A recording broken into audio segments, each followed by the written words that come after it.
जिन मोरिकोरिया में रहने वाला एक एवरेज हाई स्कूल स्टूडेंट है, बट असल में उसके अंदर कुछ ऐसी गॉड लेवल पावर्स छुपी हैं जिसके बारे में ना ही वो और ना ही कोई और जानता है। जिन के सबसे करीबी रिश्तेदार उसके दादाजी थे, जो कि उसे बचपन में ही छोड़कर चले गए थे। इतनी मुसीबतों से भरा जीवन होने के बाद भी जिन एक नेक दिल और सभी लोगों की मदद करने वाला लड़का है।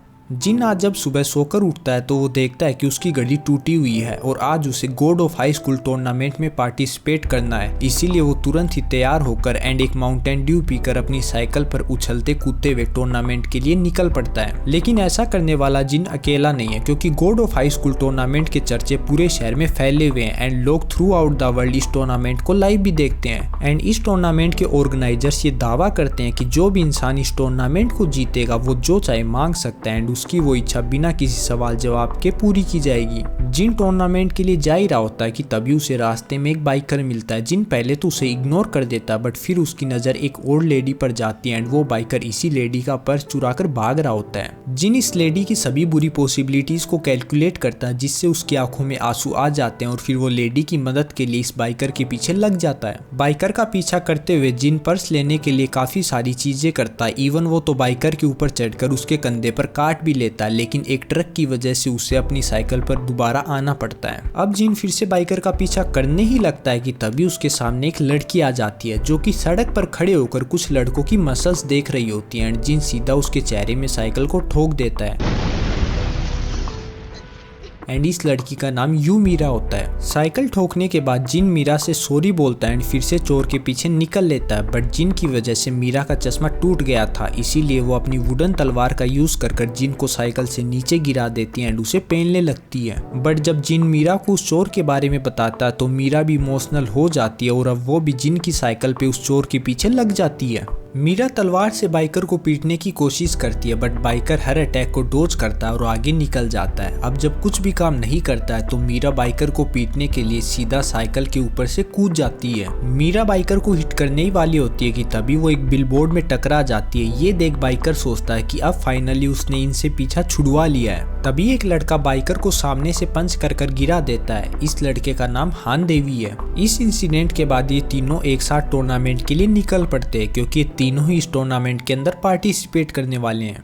तीनों टूर्नामेंट के वेटिंग रूम में पहुंचकर एक दूसरे को अपना अपना नाम बताते हैं एंड एक दूसरे को अपना इंट्रोडक्शन देते हैं। तभी एडमिनिस्ट्रेशन से एक आदमी आता है, जो कि सभी फाइटर्स को अरीना में आने के लिए कहता है। अरीना में पहुंचने पर सभी फाइटर्स को एक ब्रेसलेट दिया जाता है, जो कि फाइट के दौरान उनकी हेल्थ और पावर को मॉनिटर करेगा एंड अगर किसी फाइटर को कोई सीरियस इंजरी भी हो जाती है तो ये ब्रेसलेट नैनो मशीन्स का यूज कर उसे हील कर देगा। अनाउंसर उन्हें अब कुछ रूल्स बताता और पहला रूल है कि कोई भी रूल नहीं है, क्योंकि आप इस फाइट के दौरान कोई भी वेपन यूज कर सकते हैं एंड अपोनेंट को हराने के लिए आपको उसे नॉकआउट करना होगा या फिर वो अपोनेंट खुद हार मान ले। सभी रूल समझाने के बाद रेफरी फाइटर्स को फाइट करने के लिए बोलता है। फाइट शुरू हो जाती है, बट किसी फाइटर को पता ही नहीं है कि उन्हें लड़ना किससे है। पहले तो फाइटर एक दूसरे के मुंह की तरफ देखते हैं, बट फिर वो समझ जाते हैं कि एक बैटल रॉयल है एंड सभी फाइटर स्लोली एक दूसरे से लड़ना शुरू कर देते हैं। फाइट के दौरान कुछ फाइटर्स वेपन का यूज करते हैं और कुछ अपने हाथों का। स्लोली सभी फाइटर्स अपनी स्किल दिखाना शुरू कर देते हैं, बट इनमें भी कुछ फाइटर्स कुछ ज्यादा ही स्किल्ड होते हैं, जो कि एक साथ 3 से 4 बंदों को भी धो देते हैं। जैसे हान और मीरा अपने एक ही अटैक से कई अपोनेंट्स को नॉकआउट कर देते हैं। तभी हम जिन की भी फाइट देखते हैं, वो भी अपने अपोनेंट को ऐसे पीटता है जैसे वो उसके सामने छोटे बच्चे हो, और वो एक अपोनेंट को तो लात मारकर अरीना की सीलिंग पर ही चिपका देता है। तभी टूर्नामेंट के 2 वर्कर एक नए फाइटर को अरीना में लाते हैं, जिसका नाम गैंग मानसियोक होता है एंड उसके दोनों हाथ बंधे हुए होते हैं। अरीना में पहुंचने के साथ ही मानसियोक सभी फाइटर्स को सिर्फ अपने पैरों से पीटने लगता है एंड उन्हें काफी ज्यादा ह्यूमिलिएट भी करता है, जैसा कि आप इस सीन में देख भी सकते हो।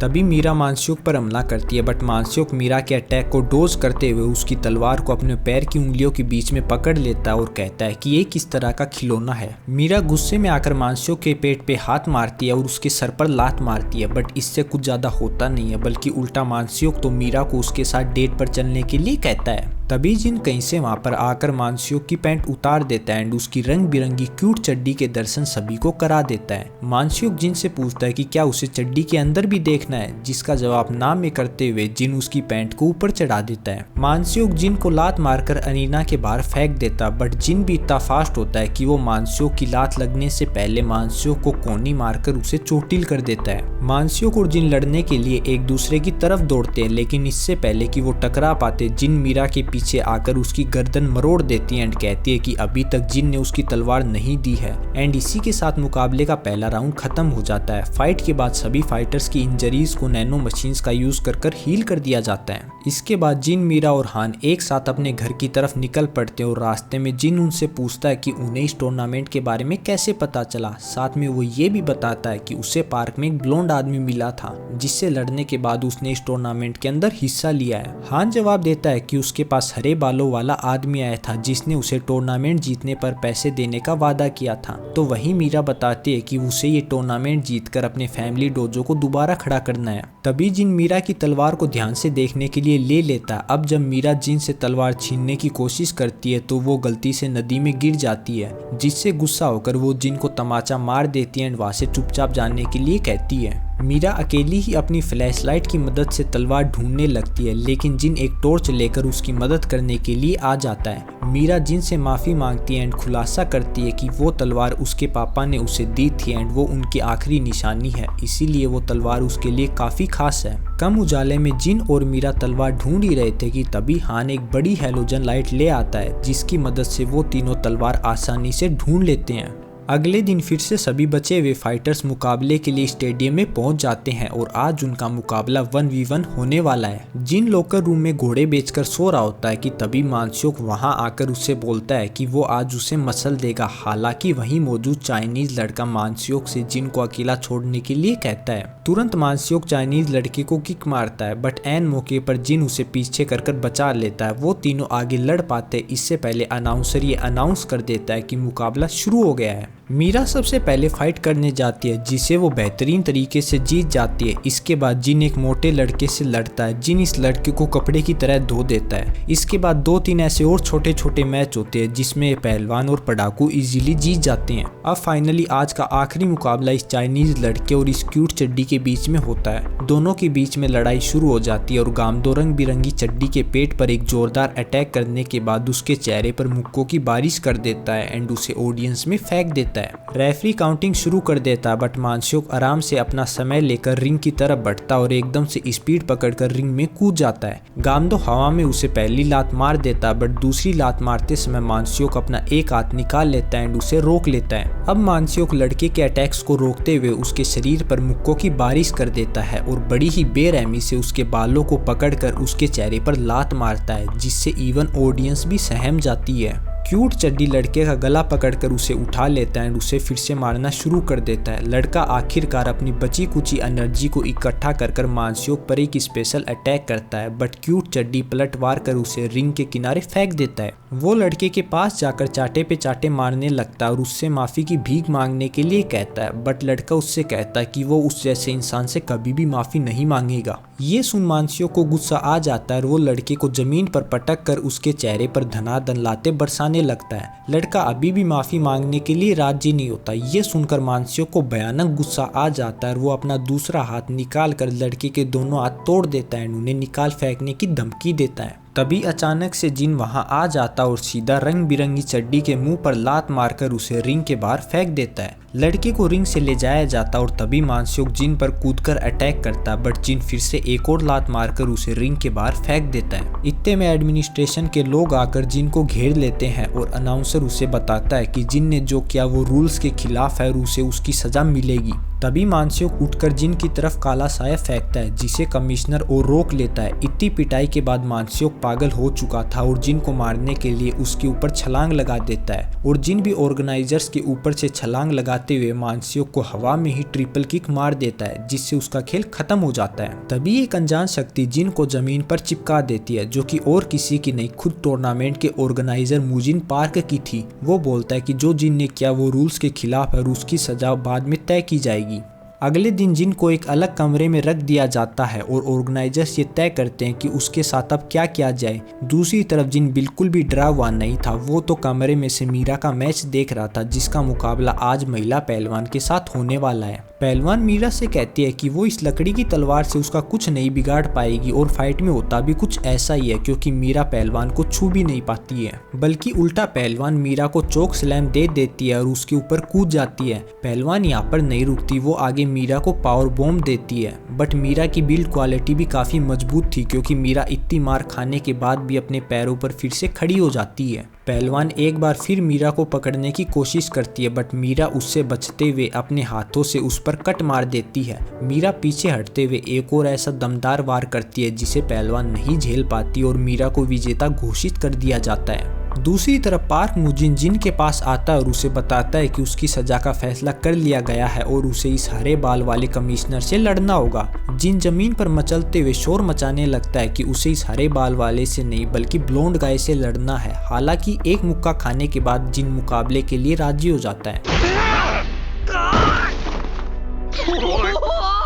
घर जाते वक्त जिन हान और मीरा से वो फल खाने के लिए कहता है जिसे मुजिन पार्क ने जाते वक्त दिए थे, हालांकि वो दोनों मना कर देते हैं। घर जाकर जिन बचे हुए फलों को खा लेता बट सोते वक्त उसके मुंह से खून आने लगता और उसे समझ आता है कि सभी फल जहरीले थे। अगले दिन का पहला मुकाबला हान और पडाकू के बीच होता बट एरिना में जिन का कोई अता पता नहीं था। वो दोनों रिंग के अंदर आ जाते और पडाकू हान को बताता है कि उसने हान की फाइटिंग स्टाइल को अपनी किताब से पूरा पढ़ा है और वो हान को इजीली हरा देगा। मुकाबला शुरू होता है और हान पडाकू को मुक्का मारने की कोशिश करता है लेकिन पडाकू मल्टीपल अटैक्स करके हान को अपने घुटनों पर ला देता है। हान समझ आता है कि पडाकू उसके मूव्स का अंदाजा लगा सकता है जिससे उसे आगे फाइट में दिक्कत हो सकती है। इसी दौरान हान भी पडाकू के मूव्स को पढ़ने लगता है एंड उसे लात मारने की कोशिश करता है लेकिन पडाकू उसे रोक लेता है। पडाकू दोबारा उस पर हमला करता है लेकिन धोखे से उसका पैर फिसल जाता है एंड उसका बल्ला हान के सर पर लगता है। तभी वो देखता है कि हान तो सिर्फ उसकी उठने में मदद कर रहा था। हान कहता है कि गिरे हुए लोगों पर हमला करना उसका स्टाइल नहीं है। पडाकू हान की उदारता देखकर मुस्कुराता है और दूसरे राउंड के लिए तैयार हो जाता है। इस बार वो अपने बल्ले की मदद से हान के शरीर पर कई सारे अटैक्स एक साथ करता है जिससे हान डगमगा कर रिंग पर गिर जाता है। पडाकू इस मौके का फायदा उठाते हुए हान पर एक स्पेशल मूव यूज करता है जिससे वो कई सारे कांटे हवा में बना लेता है और उन्हें हान पर दाग देता है। लेकिन हान अब सीरियस होकर एक पंच में पडाकू के बल्ले को तोड़ देता है एंड इसके बाद वो एक और अटैक करता है जिससे पडाकू तूफान में फंस जाता है। तूफान थमने के बाद दोनों एक दूसरे पर जोरदार मुक्कों की बारिश शुरू कर देते हैं लेकिन हान उस पर हावी होकर उसे कपड़े की तरह धो देता है और रिंग में फेंक देता है और अपना आखिरी हमला करने लगता है बट पडाकू मुक्का खाने से पहले ही हार कर नीचे गिर जाता है। हान जीत जाता है और वो दोनों अगले मुकाबले के लिए रिंग से नीचे उतर जाते हैं। अगला मुकाबला जिन और हरे बालों वाले के बीच में होता है। हरे बालों वाला तो रिंग में पहुंच जाता बट अभी तक जिन का कोई भी अता पता नहीं होता है। मीरा सोचने लगती है कि जरूर कुछ हुआ है क्योंकि जिन कभी भी फाइट से पीछे नहीं हटता है। अनाउंसर हरे बाल वाले को विजेता घोषित करने ही वाला होता है कि तभी जिन स्टेडियम में आ जाता है और दौड़कर रिंग में चढ़ जाता है। अनाउंसर रूल समझाने लगता है और बोलता है कि हरे बाल वाला जिन से बहुत ज़्यादा स्ट्रॉन्ग है, इसीलिए जिन को बस एक बार उसे ज़मीन पर गिराना होगा और जिन ये मुकाबला जीत जाएगा।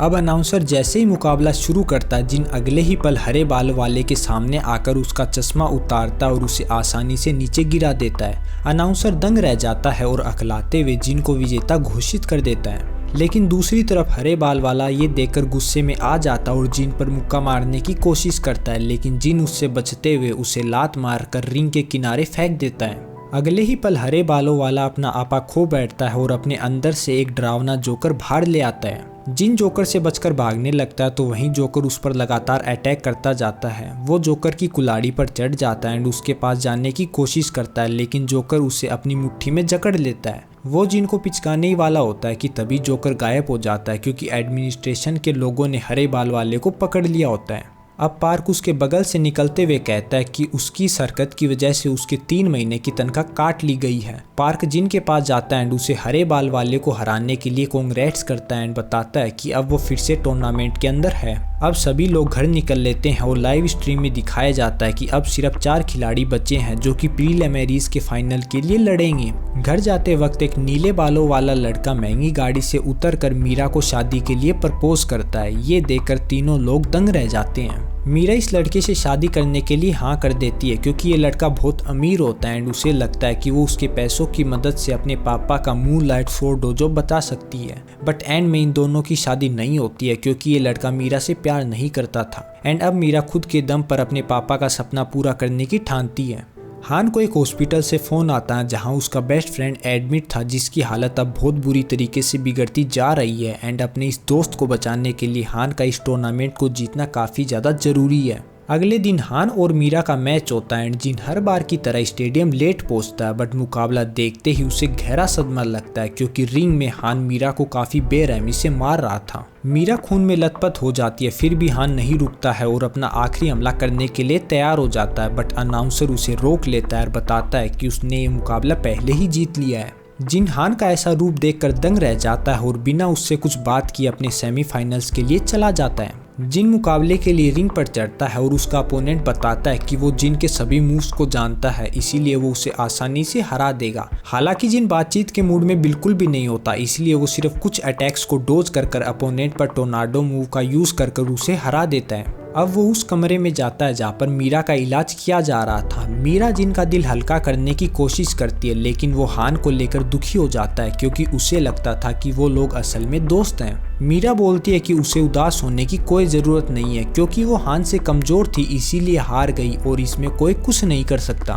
तभी जिन ये फैसला करता है कि वो हान से मीरा का बदला लेगा और उसे प्रीलिमिनरीज के फाइनल में हरा देगा। अगले दिन वो दोनों रिंग पर चढ़ जाते हैं और रेफरी मुकाबला शुरू कर देता है। वो दोनों एक दूसरे की तरफ दौड़ते हैं एंड एक दूसरे पर दबादब वार करना शुरू कर देते हैं। हान और जिन के वार एक दूसरे पर बिना रुके चले जा रहे थे एंड ये मुकाबला इस टूर्नामेंट का बेस्ट मुकाबला होता है क्योंकि ये दोनों एक दूसरे से ऐसे लड़ते हैं जैसे ये दोनों एक दूसरे के जानी दुश्मन हो। लेकिन तभी हान जिन पर हावी हो जाता है और वो एक मुक्का मार कर जिन के चेहरे से खून निकाल देता है और उसे पीछे धकेल देता है। जिन खून पूछते हुए बोलता है कि उसने जो मीरा के साथ किया उसकी कीमत उसे चुकानी होगी।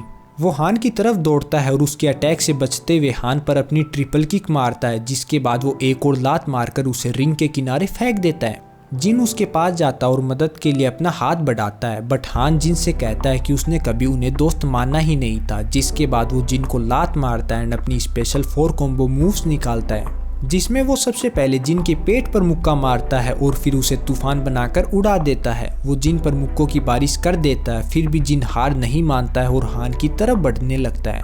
अब वो दोनों अपना आखिरी वार एक साथ करते हैं लेकिन हान का वार ज़्यादा शक्तिशाली होता है जिससे जिन खून में लथपथ होकर गिर जाता है। तभी मूजिन पार्क वहां आता है और हान को बताता है कि वो उसके दोस्त को नहीं बचा पाए। ये सुनकर हान को बहुत गहरा सदमा लगता है और उसका पूरा शरीर सुन्न पड़ जाता है। असल में हान ने मूजिन पार्क से उसके दोस्त को बचाने के लिए विनती की थी क्योंकि उसका दोस्त टूर्नामेंट के ख़त्म होने तक का इंतज़ार नहीं कर सकता है और सिर्फ मूजिन पार्क की ही मेडिकल टेक्नोलॉजी उसके दोस्त को कैंसर से बचा सकती है। मूजिन पार्क ने हान के साथ एक सौदा किया था कि वो उसके दोस्त को लाइफ सपोर्ट पर जिंदा रखेंगे एंड उसे ट्रीट भी करेंगे अगर वो प्रीलिमिनरीज के फाइनल एंड सेमीफाइनल्स को धुआंधार तरीके से जीत जाता है। यही कारण था कि उसने मीरा को इतनी बेरहमी से पीटा था बट अब जब उसका दोस्त ही नहीं रहा तो उसके पास लड़ने की कोई वजह ही नहीं बची है इसलिए वो बेजान होकर जमीन पर गिर जाता है। जिन उठता है और हान पर हमला करने लगता है बट हान एक जिंदा लाश की तरह जिन के सभी हमले खुद पर ले लेता है। जिन इसका फायदा उठाकर उसके पेट में मुक्का मारता है और उसके चेहरे पर लात मारने ही जा रहा होता है कि तभी मीरा वहां पर आकर उन्हें रोक लेती है। जिन अपने वार को रोक लेता है एंड मीरा की आवाज को सुनकर हान भी होश में आ जाता है। मीरा हान से पूछती है कि वो उसके साथ तो बहुत अच्छे से लड़ रहा था, अब उसे क्या हो गया है। अनाउंसर मुकाबले को फिर से स्टार्ट करने के लिए कहता है बट जिन उसे पीछे दबोच लेता है। मीरा हान को एक लेटर देती है जिसे उसके दोस्त ने उसे दिया था। उस लेटर में लिखा हुआ था कि उसे पता है कि वो मरने वाला है और वो हान जैसा सच्चा दोस्त पाकर खुद को बहुत ही ज़्यादा खुशकिस्मत समझता है। लेकिन अब हान तुम्हें मेरे लिए नहीं बल्कि खुद के लिए लड़ना होगा। हान मुस्कुराते हुए उस लेटर को मीरा को वापस दे देता है और उसे मुकाबला खत्म होने तक संभाल के रखने के लिए कहता है। एक बार फिर से हान और जिन एक दूसरे से टकराते हैं लेकिन इस बार दुश्मन की तरह नहीं बल्कि वो दोनों दोस्त की तरह लड़ते हैं। वो दोनों एक दूसरे को काफ़ी देर तक काफ़ी कड़ी टक्कर देते हैं बट आखिर में हान अपनी स्पेशल मूव का यूज़ कर जिन को हवा में उड़ा देता है। लेकिन इस बार जिन पहले से ही तैयार था इसीलिए वो अपनी ब्लू ड्रैगन किक से हान पर पलटवार करता है जिससे हान मुकाबला हार जाता है और जिन को विजेता घोषित कर दिया जाता है। सब कुछ खत्म होने के बाद हान जिन और मीरा को पूरी तरीके से अपना लेता है और उनके साथ हंसते खेलते हुए रिंग से बाहर चला जाता है। टूर्नामेंट में पहली और दूसरी पोजीशन जिन और हान को मिल चुकी थी, लेकिन तीसरी पोजीशन अभी भी खाली थी, जिसके लिए मीरा और उस लड़के के बीच में मुकाबला होता है जिसे जिन ने हराया था। दोनों के बीच मुकाबला शुरू होता है। मीरा लड़के को मारने की कोशिश करती है बट लड़का रिंग में डटा रहता है। लड़का अब ज़्यादा ही कॉन्फिडेंट हो जाता है और बकबक करने लगता है बट मीरा उसके मुंह पर डंडा मारकर उसकी बकबक बंद कर देती है और मुकाबले को जीत जाती है। जिन खुशी के मारे मीरा को बड़ी ही क्रिंज तरीके से चीयर करने लगता है, जिसे देखकर हान शर्मिंदा हो जाता है और ऐसे दिखाता है कि जैसे वो जिन को बिल्कुल भी ना जानता हो। सभी मुकाबला खत्म होने के बाद तीनों घर जाते हैं और रास्ते में आने वाली फाइट्स के बारे में डिस्कस करते हैं, जो कि 3 वर्सेस 3 होने वाली हैं, यानी कि अब इन तीनों को एक टीम की तरह लड़ना होगा। ये अपकमिंग फाइट सभी टीम मेंबर्स के बीच बने भरोसे को परखेंगी एंड उनके बॉन्ड्स को और ज़्यादा गहरा करेंगी। जिन इस मुकाबले के लिए काफ़ी एक्साइटेड होता है, वहीं मीरा ये सोचकर परेशान होती है कि वो जिन जैसी मोटी बुद्धि वाले के साथ कैसे लड़ेगी, क्योंकि जिन बिना किसी स्ट्रेटेजी बनाए सीधा रिंग में कूद जाता है। मीरा जिन से पूछती है कि वो ये मुकाबला किस लिए लड़ रहा है, क्योंकि वो तो मून स्वॉर्ड स्टाइल को फैलाना चाहती है और हान ये सब अपने दोस्त के लिए कर रहा है। जिन उसकी तरफ देखता है और बोलता है कि उसके पास लड़ने की कोई वजह नहीं है, वो तो बस अपने से ज़्यादा ताकतवर लोगों से लड़कर कूल बनना चाहता है। एक बार फिर वो दोनों वहाँ से जाने लगते हैं और ऐसा दिखाते हैं कि वो दोनों जिन को नहीं जानते हैं। जिन जैसे ही उनके साथ जाने के लिए रोड क्रॉस करता है, तभी उसके बगल से एक बूढ़ा आदमी गुजरता है, जिसके अंदर से जिन को कुछ अजीब सी शक्तियाँ महसूस होती है। जिन फौरन पीछे मुड़कर देखता है, लेकिन वहाँ कोई नहीं होता है। ये बुढ़ा भी मुजिन पार्क का ही एक साथी होता है, जो कि कहता है कि वो जिन को जरूर उसकी कुछ टेक्निक से सिखाएगा।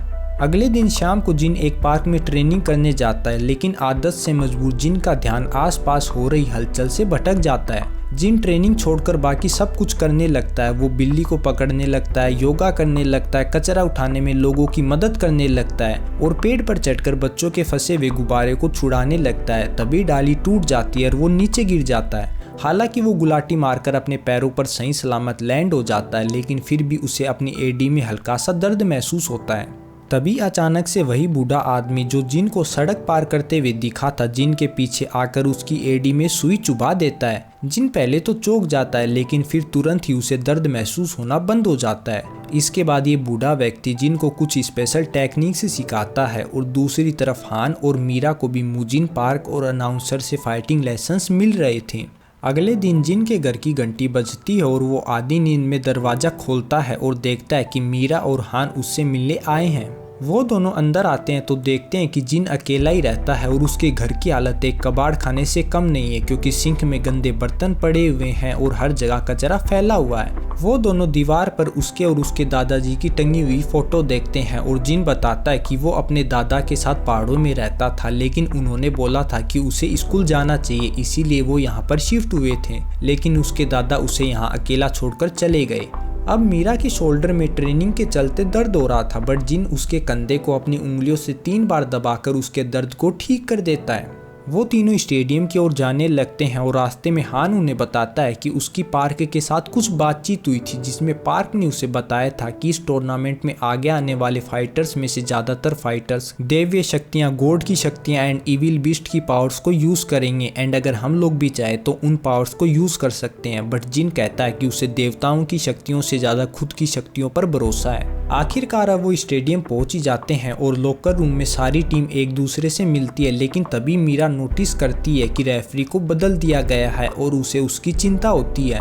पता चलता है कि असल में रेफरी को एक रैबिट की कॉस्ट्यूम पहने हुए आदमी ने मार दिया था, जो कि एक बहुत ही शक्तिशाली ग्रुप का मेंबर है। अब रेफरी अनाउंस करता है कि जिन की टीम का मुकाबला एक नई टीम के साथ होने वाला है। दोनों टीम बिना समय बर्बाद किए रिंग के पास इकट्ठा हो जाती है और रेफरी मुकाबले के रूल समझाता है, जो कि बहुत ही आसान होते हैं। मुकाबला 1 वर्सेस 1 होगा और जो भी टीम 3 में से 2 मैच जीत जाएगी वो आगे बढ़ जाएगी। पहला मुकाबला जिन और छपरी बालों वाले के बीच में होता है। वो दोनों रिंग पर आ जाते हैं और मीरा जिन को संभल कर लड़ने के लिए कहती है, जिसका बिल्कुल उल्टा जिन हाल ही में सीखी हुई सीक्रेट टेक्निक को लेकर पूरा जोश में होता है। मुकाबला शुरू होने के कुछ पल पहले जिन ये खुलासा करता है कि वो अपनी एक सीक्रेट टेक्निक का इस्तेमाल करेगा, जिससे उसके अंदर दबी हुई एनर्जी बाहर आ जाएगी और वो बहुत ही ज़्यादा ताकतवर बन जाएगा। उसके बाद वो अपने पूरे शरीर के एक्यूपंक्चर पॉइंट्स को दबाने लगता है जो कि पार्क में उसे बूढ़े व्यक्ति ने बताए थे। ये करने के बाद वो अपने फाइटिंग स्टैंड को लेता है जिसे देखकर अपोनेंट थोड़ा सा घबरा जाता है, लेकिन तभी वो देखता है कि जिन ने कांपना शुरू कर दिया है और वो हिल भी नहीं पा रहा है।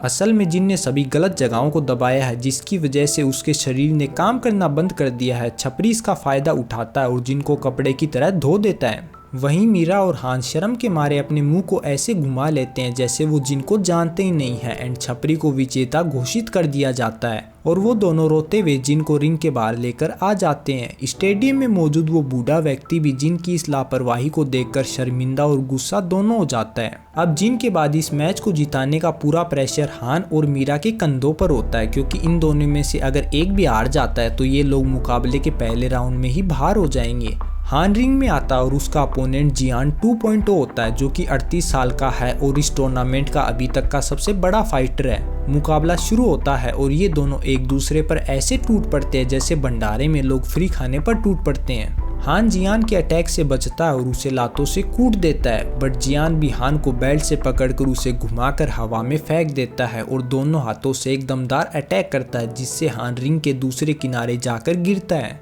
जियान भागकर हान की तरफ जाता है बट हान उसका ही इंतजार कर रहा होता है और उस पर अपने जबरदस्त कॉम्बो लगाकर मुक्कों की बरसात कर देता है। बट जियान की बिल्ड क्वालिटी काफ़ी तगड़ी होती है और वही उल्टा हान पर एक इनविजिबल मैजिक अटैक करता है जिससे हान रिंग के दूसरे किनारे जाकर गिरता है। अब जियान एक मैजिक यूज करता है जिससे उसके हाथ में एक बड़ा सा पत्थर का हथौड़ा आ जाता है। जियान उस हथौड़े से हान पर अटैक करता है बट हान इस अटैक को झेल जाता है और अपना एक स्पेशल ड्रैगन अटैक यूज करता है जिससे हथौड़ा चकनाचूर हो जाता है। हथौड़े के चकनाचूर होते ही जियान भी नीचे गिर जाता है और हान को विजेता घोषित कर दिया जाता है। अब इन दोनों के बाद फाइनल मैच मीरा और रेड हेड के बीच होता है। रेफरी मुकाबला शुरू करता है और ये दोनों अपनी अपनी तलवारें लेकर एक दूसरे पर टूट पड़ती हैं। दोनों के बीच मुकाबला बराबरी का चल रहा था बट तभी मीरा रेड हेड के पैर पर अटैक करती है और उसे दूर धकेल देती है। बट जब रेड हेड दोबारा से लड़ती है तो मीरा उसकी वुडन तलवार को बीच में से तोड़ देती है जिससे एक बार तो जिन और हान को लगता है कि मीरा जीत गई है, बट तभी रेड हेड अपना चार्योक निकालती है और अपनी बड़ी सी मैजिकल तलवार से मीरा पर अटैक करती है। मीरा पहले तो अपनी वुडन तलवार से ही उससे लड़ने की कोशिश करती है, बट जब उसकी तलवार टूट जाती है तो वो रेड हेड की तलवार के ऊपर चढ़कर दौड़ती है एंड उसे एक लात मारकर पछाड़ देती है। इस एक लात में रेड हेड नॉकआउट हो जाती है, जिसके बाद मीरा को विजेता घोषित कर दिया जाता है और जिन की टीम अगले राउंड के लिए क्वालिफाई कर जाती है। वो सभी रिंग से बाहर आ जाते हैं और एक कोने में खड़े होकर अगला मुकाबला देखने लगते हैं जो कि दो नई टीम के बीच में होने वाला है। पहला मैच जिगल और जियोन के बीच में होता है। मुकाबला शुरू होने पर हरे बालों वाला लड़का अपनी छड़ी की मदद से तारे जैसा कुछ बनाता है और जिगल पर फेंकने वाला होता है कि तभी जिगल अपना चार्योक यूज करता है और हरे बालों वाले लड़के को शार्क से चबुआ देता है। उसकी हालत देखकर ऑडियंस भी परेशान हो जाती है। तभी हरे बालों वाले की टीममेट जिगल पर अटैक कर देती है बट वो उसे हवा में ही अपना चार्योक यूज कर घायल कर देता है और उसके नीचे गिरने पर उसके चेहरे पर लातों की बारिश शुरू कर देता है। दूसरी तरफ मीरा जिन को पहले की तरह रिंग पर जाने से रोकती है क्योंकि अगर उसने इस बार ऐसा कुछ किया तो उनकी टीम को सच में डिस्क्वालीफाई कर दिया जाएगा, जिस पर जिन बोलता है कि वो उसे तो रोक लेगी लेकिन हान को कौन रोकेगा क्योंकि वो ऑलरेडी रिंग में पहुंच चुका है और जिगल को एक जोरदार लात मारकर उसे लड़की से दूर कर देता है। जिगल को हान का ये अंदाज पसंद आता है बट उन दोनों की टक्कर से पहले ही रेफरी उन दोनों को रोक लेता है और बोलता है कि अगर वो दोनों एक भी कदम और आगे बढ़ाते हैं तो उन दोनों की ही टीम को डिस्क्वालीफाई कर दिया जाएगा। हरे बालों वाला लड़का इस मौके का फायदा उठाकर जिगल को बिजली के झटके दे देता है लेकिन जिगल केवल अपने हाथों से ही बिजली को न्यूट्रलाइज कर देता है और दौड़कर लड़के के पेट में एक जोरदार मुक्का मारता है, जिसके बाद वो एक बड़ी सी शार्क बनाता है जो कि हरे बालों वाले लड़के को बड़ी ही जानलेवा तरीके से घायल कर देती है। तो दोस्तों बस यही था इस एनिमे का फर्स्ट पार्ट एंड अगर आपको वीडियो पसंद आए तो इसे लाइक एंड सब्सक्राइब जरूर करें एंड अगर सेकंड पार्ट आ चुका है तो उसकी लिंक आपको एंड स्क्रीन पिन कमेंट या फिर डिस्क्रिप्शन में देखने के लिए मिल जाएगी।